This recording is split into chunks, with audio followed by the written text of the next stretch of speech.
البرنامج بعد خطبة قصيرة وبقراءة الدعاء سيلقيها إلى الأستاذ حاجي سدرسno Badru LCMA فليتفضل عليه مشكورا.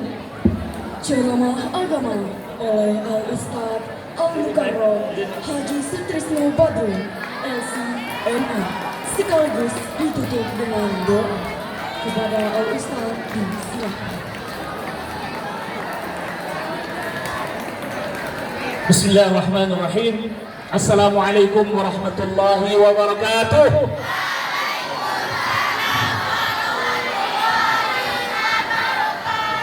Ustadz Sutrisno, Ustadz Somad, kuliah di Al-Azhar, alhamdulillah tamat. Siapa yang cinta kepada Nabi Muhammad? Yuk kita sama-sama bersalawat. Allahumma salli wa sallim ala sayyidina Muhammad. Bersyukur kita kepada Allah Subhanahu wa taala dengan mengucapkan alhamdulillahi rabbil alamin. Berselawat kita kepada Nabi Muhammad sallallahu alaihi wasallam dengan mengucapkan Allahumma salli wa sallim ala sayyidina Muhammad. Yang terhormat Bapak Kepala Kementerian Agama Kota Pekanbaru, Bapak Abdul Wahid MI.Com, yang sama-sama kita hormati Bapak Kepala MTSN 1 Kota Pekanbaru, sahabat saya. Sebelumnya saya berjumpa di MI, ternyata sekarang sudah di MTSN 1 Pekanbaru, sepertinya dekat ke Mandua. Bapak Irwan Effendi MPDI, Ketua Komite juga sama-sama kita hormati Bapak Dr. Haji Idrus SAG MAG, Wakil MTSN 1 Kota Pekanbaru, Bapak Ibu guru yang mudah-mudahan selalu diberi kemuliaan oleh Allah Subhanahu wa taala, dan semua adik-adik yang saya cintai. Apa kabar semuanya? Alhamdulillah. Kalau Bapak Kepala Kemenak Kota Pekanbaru memberi hadiah, sepertinya saya juga inginlah. Sebelum saya bertanya, angkat tangan dulu. Pertanyaannya mudah, jawabannya lebih mudah.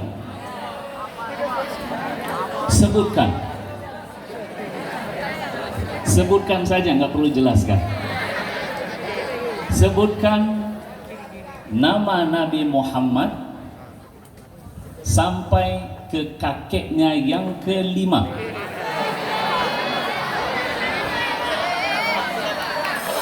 Tadi yang angkat tangan duluan sana itu.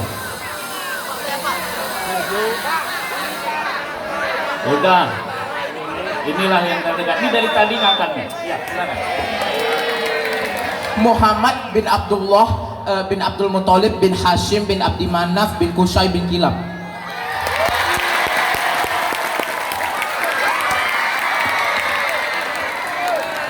Masya Allah. Saya minta 5, jawabannya 6. Bin Kilab bin Murrah bin Ka'ab bin Lu'ay bin Ghalib bin Fihr, dan seterusnya.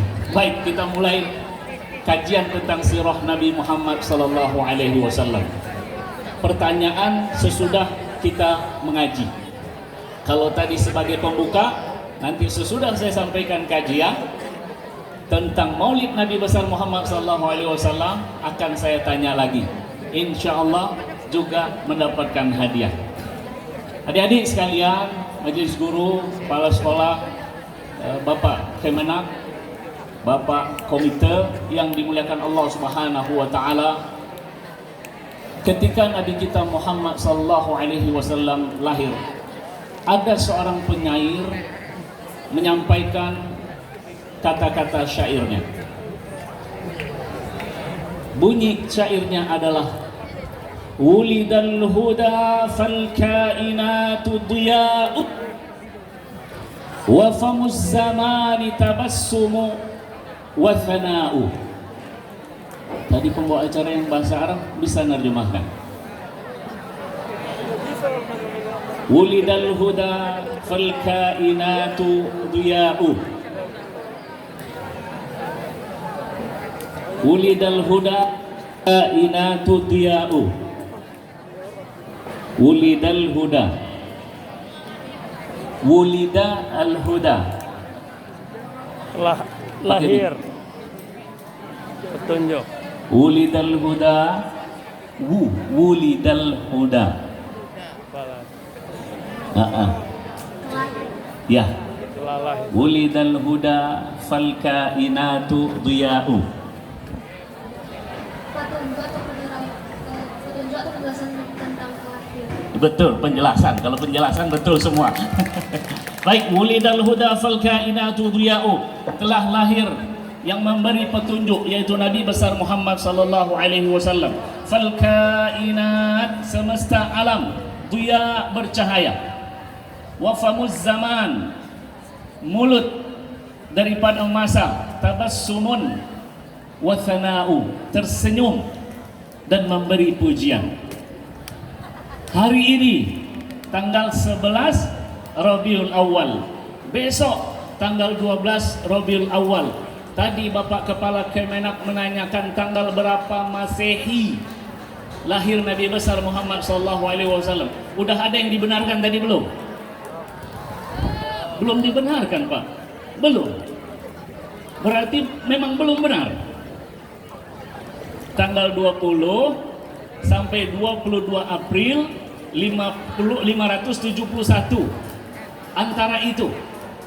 Yang kuat menurut ulama 20 April 571. Namun ini sebutan untuk pendekatan saja. Pastinya 12 Rabiul Awal, tahun gajah. Rasulullah sallallahu alaihi wasallam, adik-adik sekalian yang dimuliakan Allah, seorang sahabat bernama Abdullah ibnu Mas'ud menceritakan kepada kita bagaimana rumah Nabi Muhammad, utusan Allah subhanahu wa ta'ala, yang memberikan hidayah bagi seluruh manusia yang mendapatkan hidayah atas izin Allah subhanahu wa ta'ala. Ketahuilah, sesungguhnya rumahnya, kata Abdullah ibnu Mas'ud yang ketika itu masih kecil, tangannya bisa memegang atap rumah Nabi Muhammad SAW. Tangan anak kecil bisa memegang atap rumah Nabi Muhammad SAW. Nabi Muhammad, utusan Allah subhanahu wa ta'ala, jelas masuk surga. Diperlihatkan kepada kita rumahnya, tangan anak kecil sampai. Bagaimana perjuangan Nabi besar Muhammad sallallahu alaihi wasallam. Subhanallah. Maka bersyukur kita ini punya rumah atapnya nggak bisa kita pegang, betul? Betul? Harus naik kursi, tak juga sampai, akhirnya pakai tongkat. Nabi Muhammad sallallahu alaihi wasallam, kalau saya tanya kepada adik-adik semua, siapa sosok yang paling berjasa dalam kehidupan kita? Mungkin sebagian akan mengatakan orang tua saya lah. Namun yang paling berjasa dalam kehidupan kita adalah Nabi Muhammad sallallahu alaihi wasallam. Ada dua peristiwa terjadi sebelum lahir Nabi Muhammad sallallahu alaihi wasallam. Dan peristiwa ini adalah peristiwa yang sangatlah besar, sehingga nanti lahir Nabi Muhammad sallallahu alaihi wasallam. Peristiwa yang pertama disebut dengan peristiwa penggalian sumur Zam-Zam. Jadi sebelum lahir Nabi kita Muhammad sallallahu alaihi wasallam, sumur Zam-Zam tertutup. Lalu kakeknya bermimpi, dan dalam mimpinya diberitahukan oleh Allah Subhanahu wa taala melalui malaikat Jibril untuk menggali, dan tempatnya ditentukan. Digalilah, keluar air Zam-Zam. Apa maksud dari peristiwa ini? Maksud dari peristiwa ini adalah bahwasanya Nabi Muhammad sallallahu alaihi wasallam ibarat air. Kita hidup sebagai manusia perlu air tidak? Bisakah kita tidak minum dalam sehari? 2 hari? Kalaulah kita sebagai manusia membutuhkan air untuk hidup kita, maka Nabi besar Muhammad sallallahu alaihi wasallam ibarat air yang membuat kita hidup sebenar-benarnya di dunia dan di akhirat. Peristiwa yang kedua, serangan pasukan gajah. Sebutkan surat yang menyampaikan kepada kita tentang serangan pasukan gajah. Surat Al-Fil. Ini pertanyaannya mudah, nggak saya kasih hadiah. Bagaimana Abraha dengan kesombongannya, dengan kecongkakannya, membawa pasukan gajah, pasukan dan gajah, untuk apa? Menghancurkan Ka'bah. Baik tidak ini menghancurkan Ka'bah? Satu peristiwa terjadi ketika Abraha dan pasukannya sampai di satu tempat namanya Muhasir, antara Musdalifah dan Mina. Berhenti mereka di situ. 200 ekor onta milik kakek Nabi Muhammad SAW dijarah. Terus 200 ekor onta. Banyak sedikit? Banyak. Kita terkadang kalau Idul Adha berkurban satu sapi 7 orang. Kakek Nabi besar Muhammad SAW punya banyak onta, dijarah 200 dari ontanya itu oleh pasukan Abraha. Izinlah Abdul Muttalib berjumpa dengan Raja Abraha. Ketika berjumpa dengan Raja Abraha, Abdul Muttalib menyampaikan. Apa yang disampaikan oleh Abdul Muttalib? Udah tadi? Saya tahu lagi, Pak. Saya tahu lagi, alhamdulillah. Mantap. Ini penulis Sirah Nabawiyah juga? Nah, ini untuk memperkuat. Abdul Muttalib 200 ekor ontanya dijarah, jumpa dengan Raja Abraha. Raja Abraha mempunyai prediksi bahwasanya Abdul Muttalib akan mengatakan nggak usahlah serang Ka'bah. Namun ternyata Raja Abraha kaget. Abdul Muttalib tidak menggubris masalah Ka'bah diserang. Yang disampaikannya adalah, Raja, 200 ekor onta saya engkau jarah, kembalikan. Raja Abraha pusing. Ka'bah yang akan dihancurkan, kakek Nabi Muhammad minta mengembalikan 200 ekor onta. Tidak masuk akal ini. Ada apa dengan engkau wahai Abdul Muttalib? Ka'bah tempat mulia yang kami akan hancurkan, engkau sama sekali tidak membicarakan tentang itu. Malah engkau berbicara tentang 200 ekor kami jarah, 200 ekor onta yang kami jarah. Apa jawaban daripada Abdul Muttalib? Dia mantap ini. Siapa lagi penulis-penulis sirah di sini? Angkat tangan. Ada 43 orang. Yang juara belum disampaikan. Seperti ini yang juara kayaknya. Kalah. Tak apa-apa kalah. Yang penting ilmunya sampai di sini. Dan insya Allah diamalkan. Raja Abraha kaget. Ini orang Ka'bah mau dihancurkan, dia bicara masalah onta. Maka dijawab oleh Abdul Muttalib, wahai Abraha, nih dengarkan ya adik-adik ya, masalah akidah. Wahai Raja Abraha, onta yang kau jarah itu saya pemiliknya. Sementara Ka'bah yang akan engkau serang, pemiliknya adalah Allah Subhanahu wa ta'ala. Masya Allah. Rumah Allah milik Allah. Maka mendengar itu Abraha yang sombong. Nah, ini hati-hati teman-teman, adik-adik, jangan sampai sombong, apalagi seperti Abraha. Dilempar sama batu dari Jahannam nanti. Ketika itu Abraha mengatakan, tak ada yang mampu menghalangi saya jika saya ingin menghancurkan Ka'bah. Sombong atau sombong nih? Sombong, sok sekali. Dia tetap melakukan. Dari Muhasir dia berangkat menuju Ka'bah untuk menghancurkan. Lalu apa yang terjadi adik-adik? Yang terjadi gajahnya nggak mau pergi gajah. Aku kok diajak menghancurkan Ka'bah? Enggak lah. Aku adalah ciptaan Allah, makhluk Allah yang taat kepada Allah, disuruh hancurkan Ka'bah, nggak mau. Gajah tidak mau menemani Abraha dan pasukan untuk menghancurkan Ka'bah, nggak mau, nggak bergerak.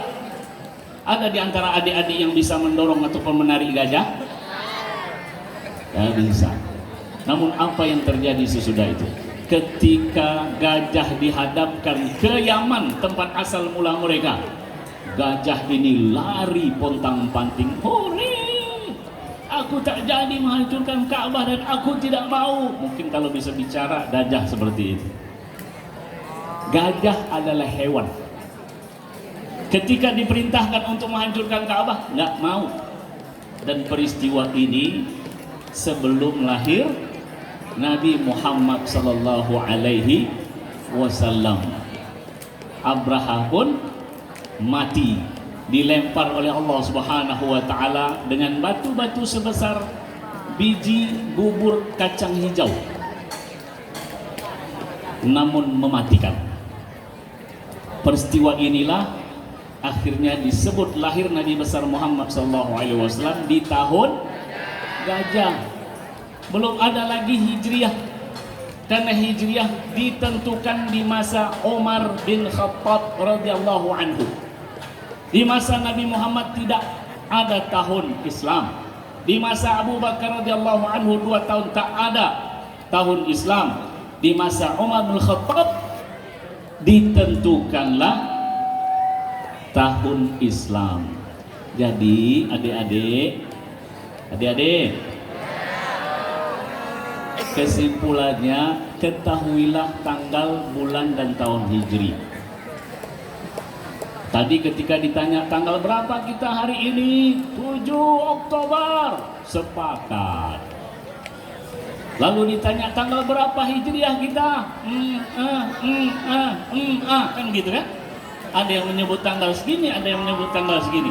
Kalau besok ditanya, tahu 12 Rabiul Awal, karena hari lahir Nabi besar Muhammad. Sesudah itu kadang kita tidak tahu. Teman-teman, adik-adik, sebagai siswa-siswi madrasah ya, sanawiyah, hendaknya kita tahu tanggal, bulan, dan tahun Hijriah. Lahirlah Nabi Muhammad sallallahu alaihi wasallam. Tadi kita mendengarkan lagu yang membuat saya meneteskan air mata, karena lagunya cukup sedih.